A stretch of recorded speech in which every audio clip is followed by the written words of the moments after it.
இந்த மாதிரி கால் வீக்கம் வருவதை பார்த்திருப்பீங்க. 10 வினாடிகள் 10 செகண்ட் அழுத்தி பிடிக்கணும். பொதுவாக இதுக்கு என்ன ட்ரீட்மெண்ட்டு? ஊறுகாய், அப்பளம், உப்பு அதிகமுள்ள எந்த ஒரு உணவுமே தவிர்க்க பார்க்கணும். உப்போட அளவுகளே பாதியாக குறைச்சிக்க பார்க்கணும். ஒரு நாளையில் 3 அல்லது 4 தடவை ஒரு 20 நிமிஷம் உங்கள் கால்களை தூக்கி வச்சுருக்கணுங்க.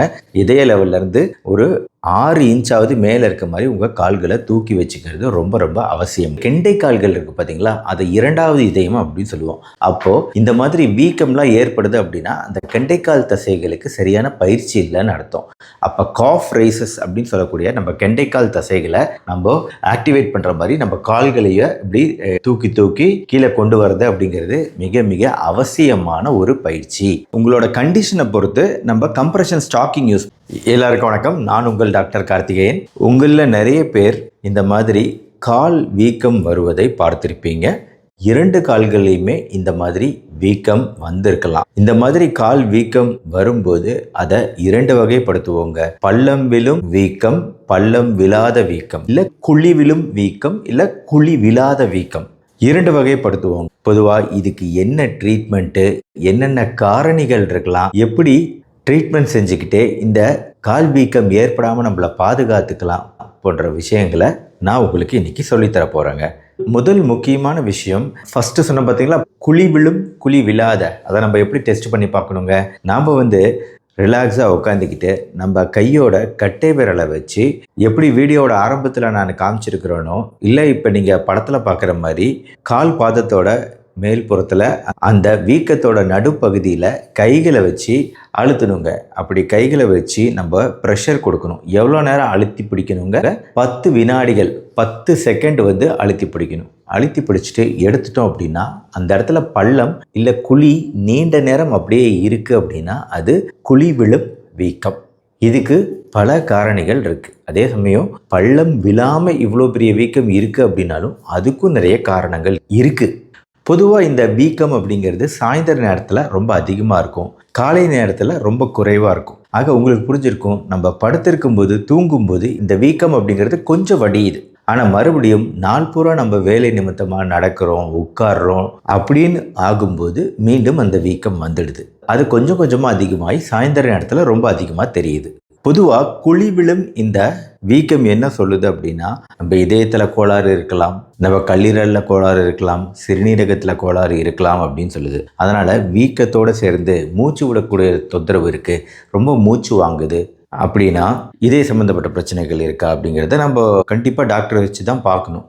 இல்லை யூரின் போகிறதுக்கு, சிறுநீர் போகிறதுலாம் மாறுபாடுகள் இருக்குது. சிறுநீரக சம்மந்தமான டெஸ்ட் எடுத்து பார்க்கும்போது யூரியா, கிரியேட்டினின், GFR, சிறுநீரகத்தோட வடிகட்டும் திறன் எல்லாத்துலேயும் மாறுபாடு பார்க்க முடியுது. அப்படின்னா ஒருவேளை சிறுநீரக கோளாறு இருக்கலாம். அதே மாதிரி கல்லீரல் சம்மந்தமான டெஸ்ட்டுகள் எடுத்து பார்க்குறதும் இங்கே அவசியமான ஒரு விஷயமா தாங்க இருக்குது. இந்த அளவுக்கு குழி விழும் ஒரு பள்ளம் உருவாகுது அப்படின்னா பொதுவாக என்ன காரணம் அப்படிங்கிறத கண்டுபிடிக்கணுங்க. குழி விழாத பள்ளமாக இருந்தாலும் அதுவுமே நிணநீர் சுரப்பிகள் அடைபடுவதால் சில சமயம் வரலாம். தைராய்டு சுரப்பிகள் இப்போ திடீர்னு வெயிட் அதிகமாச்சா அப்படிங்கிறத நம்ம கண்டிப்பாக பார்க்கணுங்க. வெயிட்டும் அதிகமாச்சு, காலும் வீங்கிச்சு, ரொம்ப சீக்கிரமாக நடந்துச்சு அப்படின்னா ஒருவேளை தைராய்டு அளவுகள் குறைவாக இருக்கலாம்.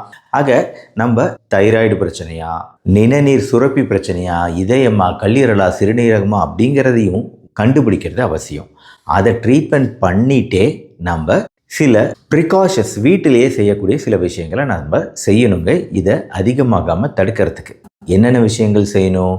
எந்த விதமான பிரச்சனையாக இருந்தாலும் இது நீர் கோர்ப்பது அப்படிங்கிற ஒரு கேட்டகரிக்குள்ளே வரதுனால உப்பு குறைவாக்கிறணுங்க. நீங்கள் ஒரு ஸ்பூன், ஒரு 5 கிராம் ஸ்பூன் எவ்வளோ பெருசு இருக்குங்க, அந்த ஸ்பூன் அளவுக்கு தான், அதாவது இந்த ஸ்பூனுக்குள்ளேயே அடங்கிரும் அந்த உப்போட அளவுகள், ரொம்ப குறைவாக இருக்கணுங்க. அதனால் ஊறுகாய், அப்பளம், உப்பு அதிகமுள்ள எந்த ஒரு உணவுமே தவிர்க்க பார்க்கணும். உப்போட அளவுகளே பாதியாக குறைச்சிக்க பார்க்கணும். அடுத்து ஒரு நாளையில் 3 அல்லது 4 தடவை ஒரு 20 நிமிஷம் உங்கள் கால்களை தூக்கி வச்சுருக்கணுங்க.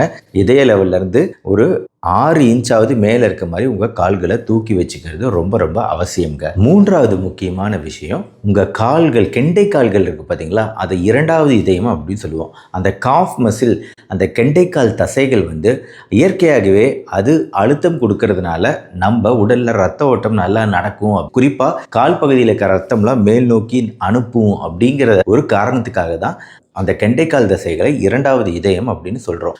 அப்போது இந்த மாதிரி வீக்கம்லாம் ஏற்படுது அப்படின்னா அந்த கெண்டைக்கால் தசைகளுக்கு சரியான பயிற்சி இல்லைன்னு அர்த்தம். அப்போ காஃப் ரைசஸ் அப்படின்னு சொல்லக்கூடிய நம்ம கெண்டைக்கால் தசைகளை நம்ம ஆக்டிவேட் பண்ணுற மாதிரி நம்ம கால்களையே இப்படி தூக்கி தூக்கி கீழே கொண்டு வரது அப்படிங்கிறது மிக மிக அவசியமான ஒரு பயிற்சி. இந்த பயிற்சி யார் முக்கியமாக பண்ணணும்னா, யார் ஒருத்தர் உட்கார்ந்துக்கிட்டே வேலை செய்கிறாங்களோ அவங்களுக்கு இந்த மாதிரி கால் வீக்கம் வருதுன்னா என்ன பண்ணுறதுனே தெரியாமல் அப்படியே அசால்ட்டாக இருந்துருவாங்க. அப்படி இல்லைங்க, குறிப்பாக நீங்கள் தான் உட்கார்ந்துருக்க நீங்கள் தான் வந்து 1 மணி நேரத்துக்கு ஒரு தடவையாவது எந்திரிச்சு இந்த காஃப் ரைசஸை ஒரு 10-15 முறை பண்ணுங்க. பண்ணிட்டு உட்காருங்க. 4வது, ரொம்ப நேரம் நிற்கிறது அப்படிங்கிறத அவாய்ட் பண்ணுங்க. 5வதுங்க, மெடிக்கலில் போய் இதுக்கு மாத்திரை வாங்கி சாப்பிடாதீங்க.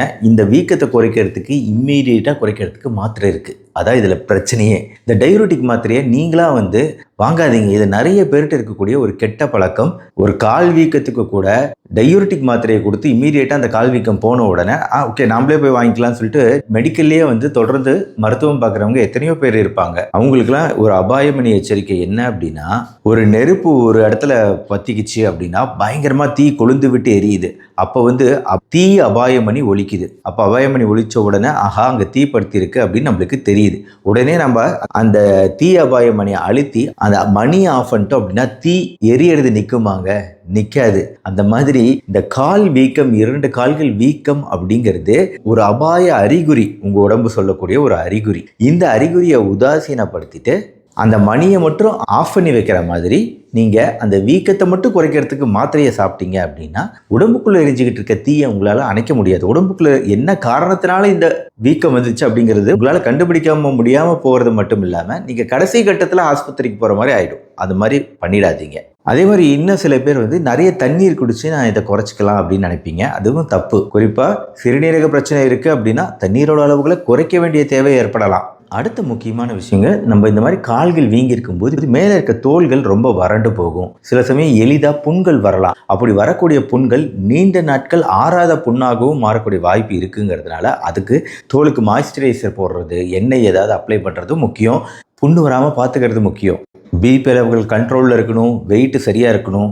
முக்கியமாக என்ன காரணியோ அந்த ஆதார காரணத்தை ஆரம்பத்திலே கண்டறிஞ்சு சரி செஞ்சோம் அப்படின்னா பிரச்சனைகள் பெரிதாவதை நம்மளால் தடுக்க முடியும். தேவை அப்படின்னா உங்களோட கண்டிஷனை பொறுத்து நம்ம கம்ப்ரெஷன் ஸ்டாக்கிங் யூஸ் பண்ணலாங்க. இந்த ஸ்டாக்கிங் வந்து காலையில் படிக்கலேருந்து எழுந்திருக்கும் போது பெட்டை விட்டு காலை கீழே வைக்கிறதுக்கு முன்னாடியே ஸ்டாக்கிங் அணிந்து நம்ம தினசரி வேலைகளை செய்ய ஆரம்பிச்சிட்டோம் அப்படின்னா இந்த வீக்கம் அதிகமாகாது. ஆனால் உங்களுக்கு என்ன கண்டிஷனோ அதை பொறுத்து தான் இது. எல்லாரோலாம் அணிய முடியாது. அதனால தான் இதை நான் கடைசியாக சொல்கிறேன். என்ன காரணங்கிறத கண்டுபிடிச்சி அதற்குரிய ட்ரீட்மெண்ட்டு ப்ளஸ் ரொட்டீனாக மாதத்துக்கு ஒரு தடவை ஃபாலோ அப்பு, கரெக்டாக நம்ம ரத்தத்தில் என்ன பிரச்சனையோ அந்த பிரச்சனை சரியாக இருக்கா அப்படிங்கிறத பரிசோதனை செஞ்சுக்கிறது இங்கே ரொம்ப முக்கியம். இதுக்கு மேலே உணவு பழக்க வழக்கங்கள் அப்படிங்கிறது பெருசாக வந்து இதுக்கு ஹெல்ப் பண்ணவே பண்ணாது. அதனால் டோட்டலாக எந்த உணவை பற்றியும் நான் இந்த வீடியோவில் சொல்லவே போகிறதில்ல. அது உங்களுக்கு கேட்காது, சுத்தமாக வேஸ்ட். அதனால் அதை மறந்துடுவோம். ப்ராப்பர் மருத்துவ அட்வைஸை ஃபாலோ பண்ணணுங்க இந்த மாதிரி ஒரு பிரச்சனை வரும்போது. ஏன்னா இது ஒரு அபாயமணி. உங்கள் உடலுக்குள்ளே இருக்கக்கூடிய உள்ளுறுப்புகளில் இருக்கக்கூடிய ஒரு பிரச்சனைக்கான அபாயமணி காலில் தெரியுது. உடனடியாக கவனிங்க. ஆக இந்த கால் வீக்கம் குறித்த இந்த வீடியோ கண்டிப்பாக உங்கள் ஃப்ரெண்ட்ஸ் அண்ட் ரிலேட்டிவ்ஸ்க்கு ஷேர் பண்ணுங்கள். இந்த வீடியோ பிடிச்சிருந்துச்சுன்னா லைக் பட்டன் ப்ரெஸ் பண்ணி நம்ம சேனல் டாக்டர் கார்த்திகேயன் இதற்கு சப்ஸ்கிரைப் பண்ணி ஃபாலோ பண்ணுங்கள். மறுபடியும் அடுத்த வீடியோவில் சந்திப்போம். நன்றி, வணக்கம்.